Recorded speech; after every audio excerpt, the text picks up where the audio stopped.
Hosanna యేసన్నా యేసన్నా hosanna hosanna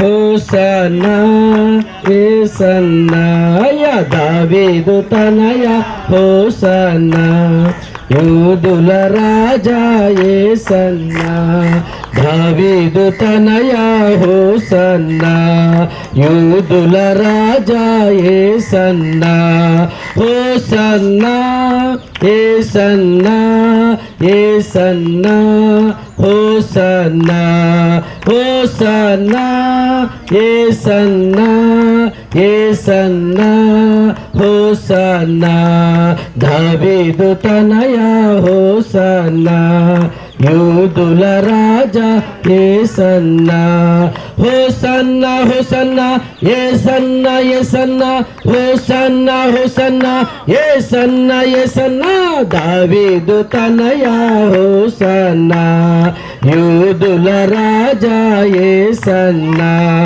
దావీదు తనయ hosanna యూదుల రాజా యేసన్నా క్రీస్తు మహారాజుకే పాపుల రక్షకుడైన యేసు క్రీస్తు ప్రభువునకే పాపం పోవాలంటే శాంతి కావాలంటే సమాధానం కావాలంటే పరలోక రాజ్యం కావాలంటే పాపుల రక్షకుడైన యేసు క్రీస్తు ప్రభువునకే రాజుల రాజైన యేసు క్రీస్తు ప్రభువునకే ప్రభువుల ప్రభు అయిన యేసు క్రీస్తు ప్రభువునకే ప్రభువుని ప్రియరక్షకుడైన యేసు క్రీస్తు నామంలో మీ అందరికీ శుభాలు తెలియచేస్తూ ఉన్నాం.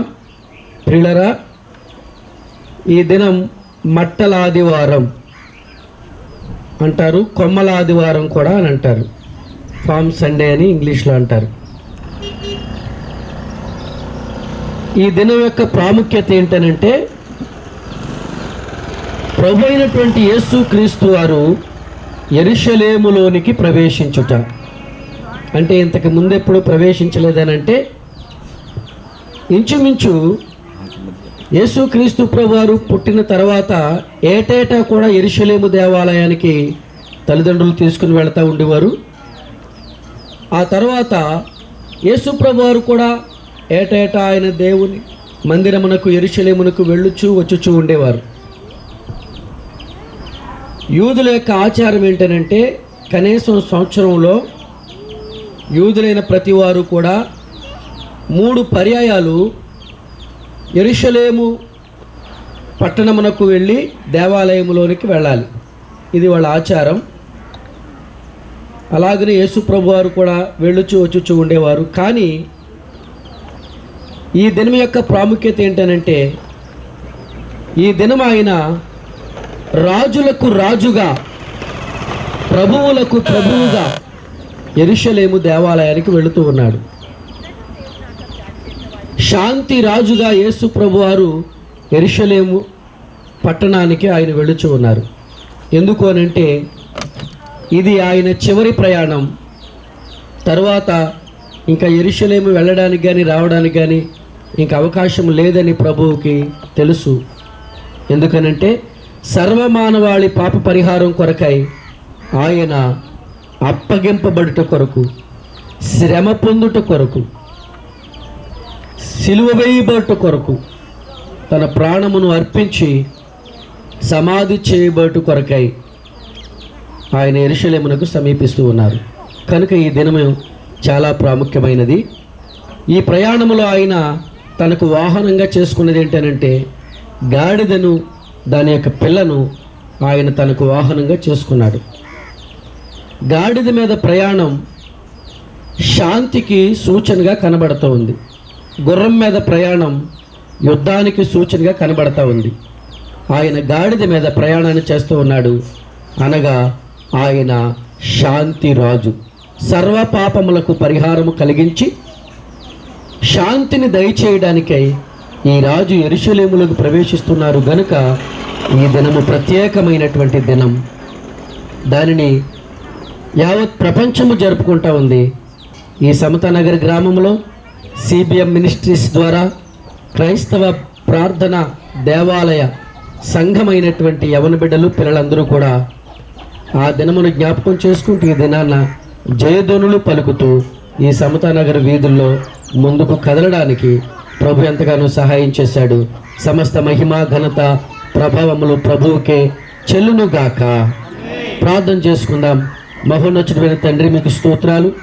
2000 సంవత్సరాలకు పూర్వం యెరూషలేము దేవాలయములోనికి వెళ్ళుటకు యెరూషలేము పట్టణంలో మీరు ప్రవేశించినప్పుడు అక్కడ ఉన్నటువంటి ప్రజలు తమ వస్త్రములను పరిచి, కొమ్మలను పరిచి, జయధ్వనులతో, జయనాదములతో మిమ్మల్ని ఆహ్వానించారు. ఎందుకనంటే నీవు రాజు అని, శాంతినిచ్చువాడవని, సమాధానమునిచ్చువాడవని, పాపములకు పరిహారమును జరిగించువాడవని వారు తమ ప్రాంతంలోనికి ఆహ్వానించారు. ఇదిగో తండ్రి, దినమందు ఈ బిడ్డలందరూ కూడా దినాన్ని పురస్కరించుకుని జయధ్వనులతో ఈ సమతానగర్ వీధుల్లో వెళ్ళుచూ ఉండగా అనేకులు మిమ్మల్ని సొంత రక్షకునిగాను, ప్రభువుగాను, రాజుగాను, శాంతినిచ్చువాడవుగాను, పాపములకు పరిహారము చెల్లించిన వాడవుగాను తమ హృదయాల్లోనికి ఆహ్వానించుకుని తమ హృదయాల్లో నాయనా సింహాసనంపై మిమ్మల్ని ఆసీనునిగా చేసి శాంతిని, సమాధానమును, సంతోషమును, ఆశీర్వాదమును, పాపములకు పరిహారమును పొందుటకు సహాయము చేయమని వెళ్ళుచున్నటువంటి యవన బిడ్డలతోనూ ఈ చిన్న బిడ్డలతోని మీరే ఉండి వీరి యొక్క నోట పలికే ధ్వనులు అనేకుల హృదయాలను దర్శించినట్లుగా సహాయము చేయమని నేటి దినమును ఈ రీతిగా సెలబ్రేట్ చేసుకోవడానికి మీరు కృపనిచ్చినందుకై కోట్ల కొలది నమస్కారాలు చెల్లిస్తూ యేసు క్రీస్తు నామములో ప్రార్థిస్తూ ఉన్నాను తండ్రి. ఆమేన్, ఆమేన్. May God bless you. మీరు వెళ్ళి చూడగా ప్రభు మీతో కూడా వచ్చునుగాక. బలో క్రీస్తు మహారాజుకే, పాపుల రక్షకుడైన యేసు క్రీస్తు ప్రభువునకే, రాజుల రాజైన యేసు క్రీస్తు ప్రభువునకే, త్వరగా రానయున్న యేసు క్రీస్తు ప్రభువునకే. పాపం పోవాలంటే, శాంతి కావాలంటే, పరలోక రాజ్యం కావాలంటే